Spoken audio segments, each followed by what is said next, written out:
en puissance notre Assemblée dans ses rôles constitutionnels. Mesdames et Messieurs les députés, en entrant aujourd'hui dans cette Assemblée nationale avec la responsabilité de la présider, je mesure pleinement la gravité du moment historique que traverse notre pays.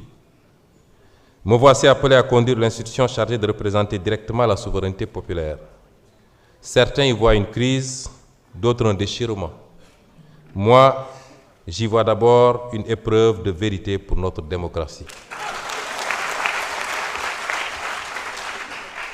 Les peuples ne jugent pas seulement les hommes politiques sur leur victoire. Ils les jugent surtout sur leur capacité à demeurer fidèles à leurs principes lorsque le pouvoir devient inconfortable.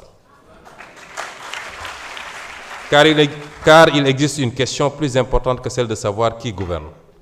Cette question est: au nom de quoi gouverne-t-on? Depuis plusieurs mois, notre pays a vu émerger des divergences profondes au sommet de l'État.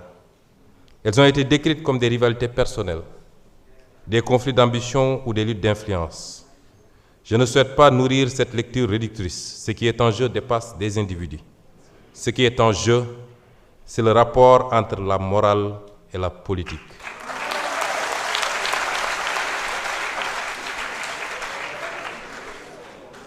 Aristote écrivait dans l'Éthique à Nicomaque que la politique est l'art suprême parce qu'elle a pour finalité le bien commun.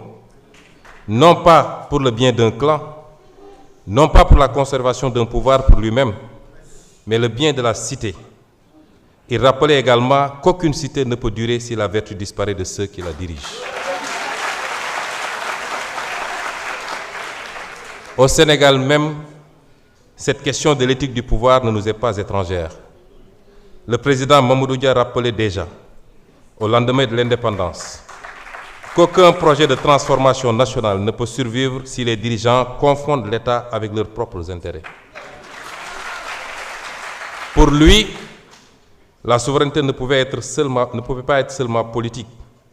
Elle devait être morale, économique et sociale.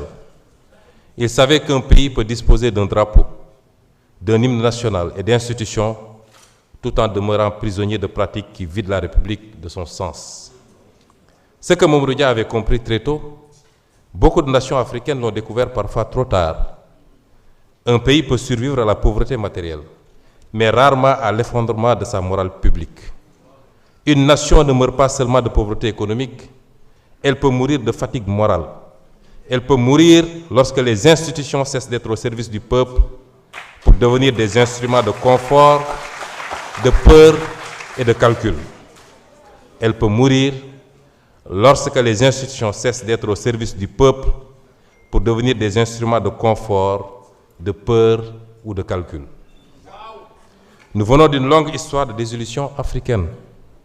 Combien de peuples ont vu des mouvements de libération devenir des appareils de domination? Combien de promesses de rupture se sont dissoutes dans les privilèges, les accommodements et les silences? Combien de révolutions ont fini par craindre la transparence qu'elles réclamaient hier? Saint Augustin, dans la Cité de Dieu, posait une question redoutable. Qu'est-ce qu'un État sans justice? Sinon une grande association de brigands. Qu'est-ce qu'un État sans justice, sinon une grande association de brigands? Cette phrase demeure d'une actualité implacable pour toutes les nations du monde. Lorsque la puissance publique cesse d'être ordonnée à la justice, elle ne produit plus la confiance, elle produit la résignation et la colère. C'est pourquoi je veux le dire ici avec gravité. La morale politique n'est pas une décoration destinée au discours de campagne électorale. Elle est la condition de survie des nations. Lorsqu'un peuple perd confiance dans la parole publique, il cesse progressivement de croire aux institutions elles-mêmes. Notre responsabilité historique est immense car notre peuple a beaucoup souffert pour rendre possible la révolution citoyenne par les urnes de 2024. Des jeunes sont tombés, des familles ont pleuré, des citoyens ont connu la prison, la peur et parfois l'exil. Le peuple sénégalais n'a pas porté notre projet au pouvoir pour assister à une simple permutation d'élite.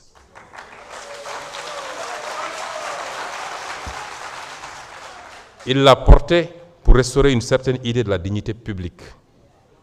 Cette fidélité intérieure à la dignité d'un peuple traverse toute notre histoire nationale.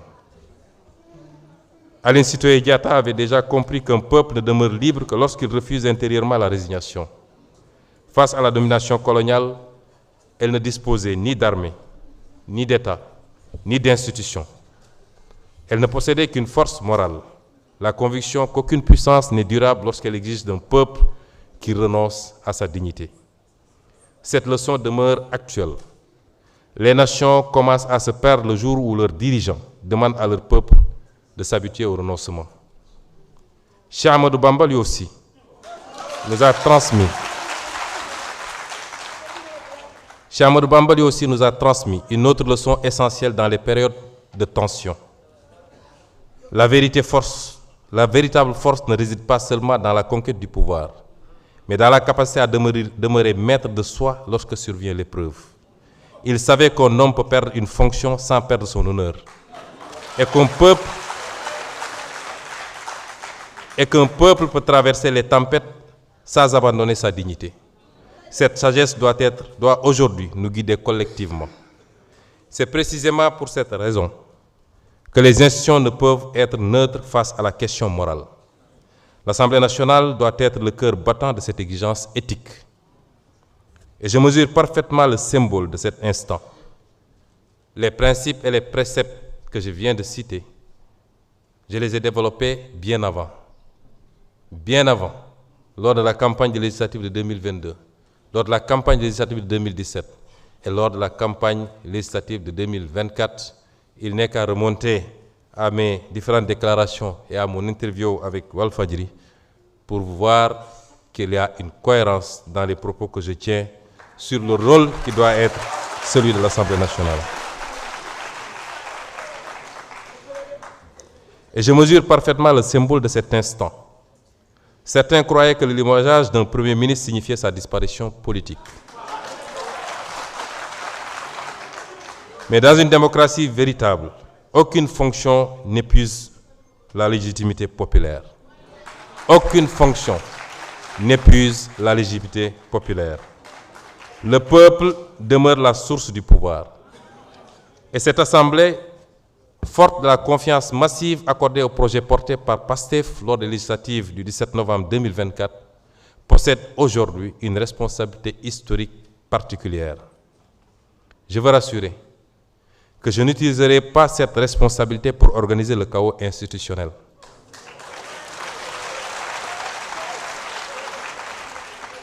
Je n'utiliserai pas, et aucun député avec moi, je n'utiliserai pas cette assemblée pour nourrir des vendettas personnels. Ce serait trahir notre propre combat. Mais je le dis avec la même clarté, l'Assemblée nationale ne sera pas une chambre d'enregistrement. Elle contrôlera l'action gouvernementale.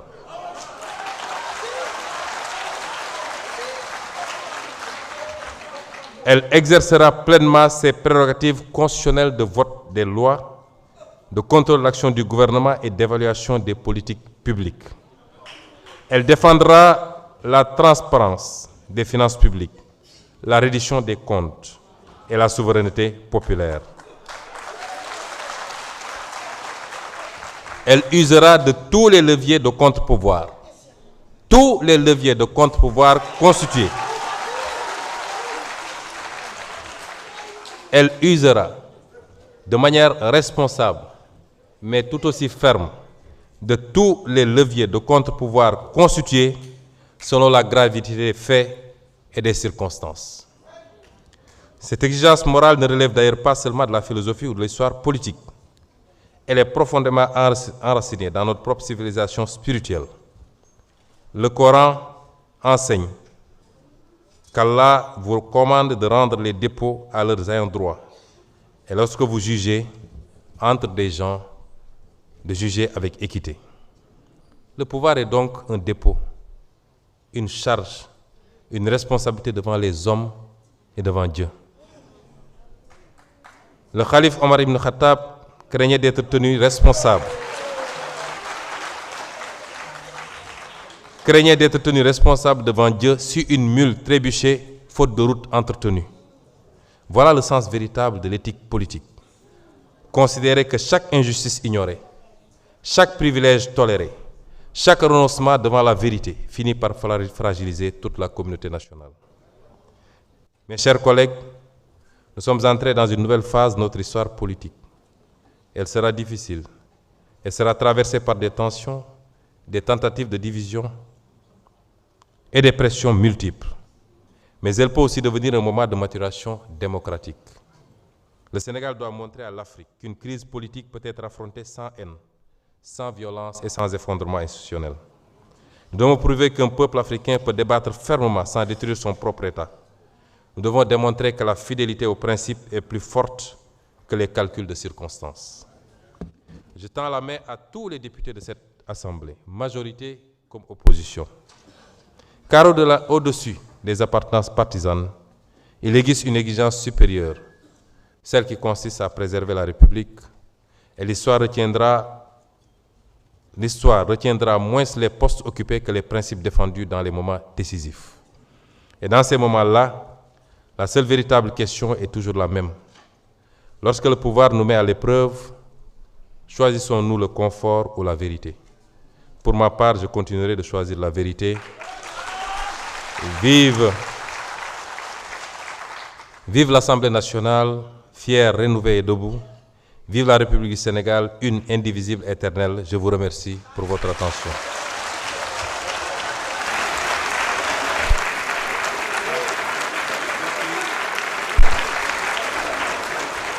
Mbokk yi ngeen